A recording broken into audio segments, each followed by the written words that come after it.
Hello everyone, welcome back to my channel. Before starting the video, please subscribe and keep watching for more details videos. WTA rankings. Swiatek and Gauff's battle for world number 2 continues in Cincinnati after Montreal setbacks.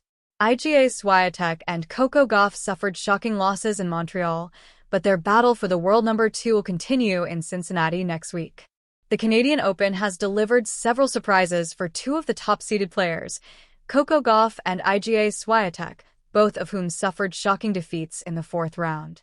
After their eliminations, the battle for the world number 2 spot in the WTA rankings will continue at the Cincinnati Open.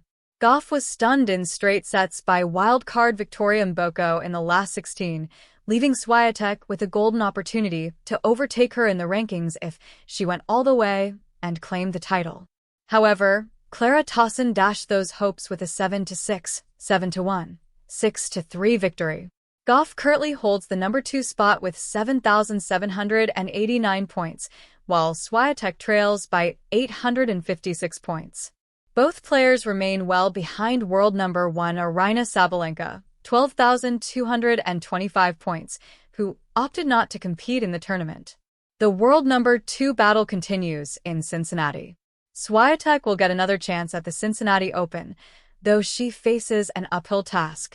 She starts the tournament with an 846-point deficit, the current 856-point gap minus the 10 points Gauff is defending after her second-round exit in 2024. The Pole has no points to defend from last year's WTA 1000 event in Cincinnati, as her 390 points from reaching the semifinals were removed following a positive test for the banned substance trimetazidine after the tournament. Swiatek will need to win the tournament, worth 1,000 points, and hope that Gauff exits early. However, she admits she still needs to rediscover her rhythm on hard courts following the grass court season, despite coming with a great 9-match winning streak. I still feel like I kind of need to transition on hard courts. And these matches are also kind of to learn again, the 6-time Grand Slam winner said after her defeat. I feel like I did kind of the same mistakes I did at the end of my hard court season in March. Meanwhile, Gauff has struggled with her serve. In her 3-set win over Danielle Collins, she recorded 24 double faults, and against Veronika Kudermetova, she added another 14. Against Mboko, she committed 5 more. WTA rankings. Swiatek and Gauff's battle for world number 2 continues in Cincinnati after Montreal setbacks. In the humid heat of a North American summer, the hardcourt season is setting the stage for one of the most compelling rivalries in modern women's tennis. IGA Swiatek and Coco Gauff, two of the brightest stars on the WTA Tour, are locked in a fierce battle, not just on the court, but on the leaderboard, as they each chase the coveted world number 2 ranking. With the dust barely settled in Montreal, all eyes now turn to Cincinnati, where the next chapter of their story is set to unfold. Montreal missteps. A missed opportunity.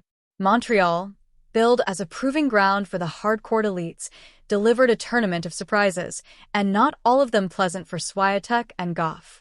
Both women arrived in Canada with hopes of consolidating their rankings, possibly gaining ground on the imperious Aryna Sabalenka, who has clung tightly to her world number 1 spot. Swiatek, the reigning French Open champion and 4-time Grand Slam winner, had momentum on her side. But tennis, as always, proved unpredictable. She was stunned in a dramatic 3-set quarterfinal by a surging opponent, her game showing cracks under the pressure of high expectations and swirling winds, literal and figurative. Gauff, on the other hand, came into Montreal riding high after a strong showing in Washington, where she captured her first WTA 500 title. The American teenager, still only 21 but already a Grand Slam champion herself, was touted as a legitimate contender for the title in Canada. But the weight of rising expectations, compounded by a tricky draw, proved too much. She bowed out earlier than expected, her usually impenetrable defense compromised by an uncharacteristic rash of unforced errors. The result? Neither gained significant ground in the rankings. The race for world number 2 remains open, tight, tense, and tantalizing. A tale of two styles, one destination. Swiatek and Gauff are rivals not just in rank, but in spirit, style, and philosophy.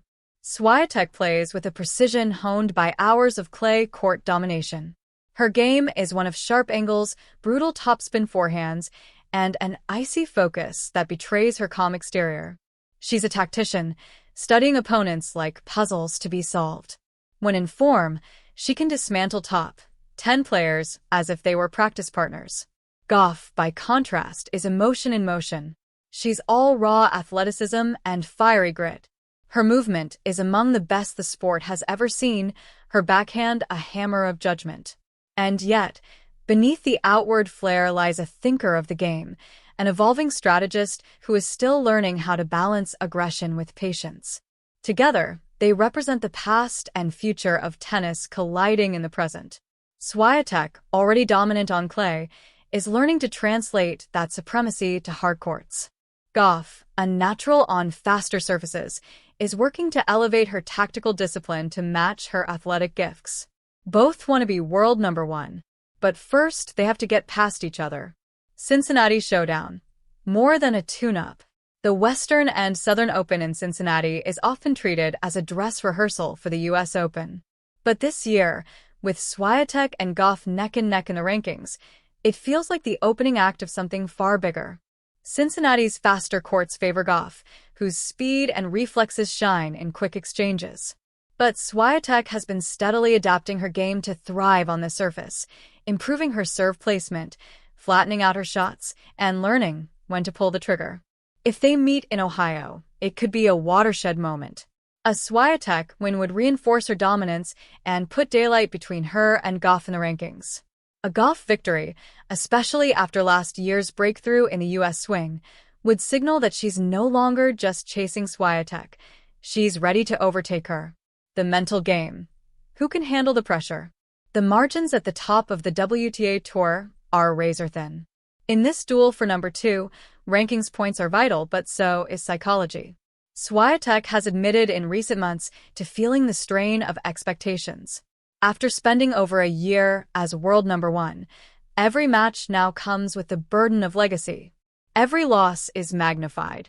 Her stoic demeanor masks a mind constantly at war with perfectionism. Gauff, meanwhile, has grown into her spotlight with remarkable poise. Her speeches, her interviews, her social activism, they all reflect a maturity beyond her years. But between the lines, the pressure shows. The expectations placed on her shoulders since age 15 are not easily shrugged off. Cincinnati will test more than their physical readiness. It will test their emotional fortitude. Who can bounce back from Montreal? Who can reset, refocus, and rise? Beyond the rankings, a legacy in the making. While the numbers matter, the Swiatek-Gauff rivalry is about more than points and seedings. It's about the future of women's tennis. With Serena Williams retired and the WTA still searching for its next enduring superstar, Swiatek and Gauff offer contrasting blueprints for greatness. One is a model of ruthless efficiency, the other, a symbol of passionate resilience.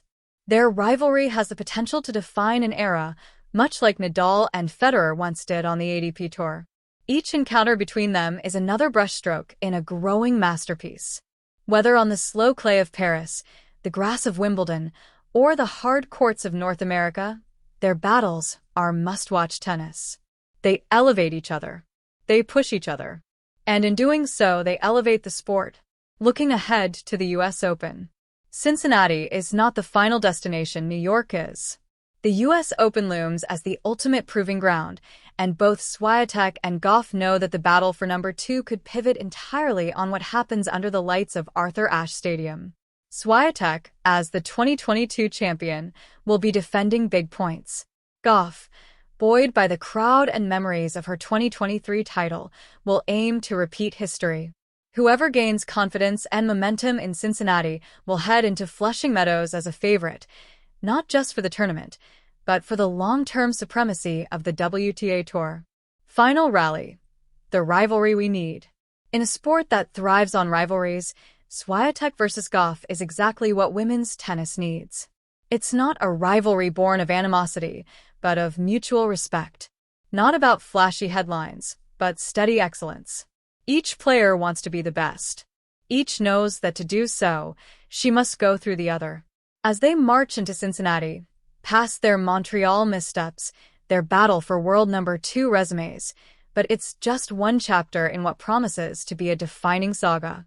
The rankings may fluctuate, titles may come and go, but the narrative remains the same. 2 champions. 1 goal. The future of tennis, being written in real time.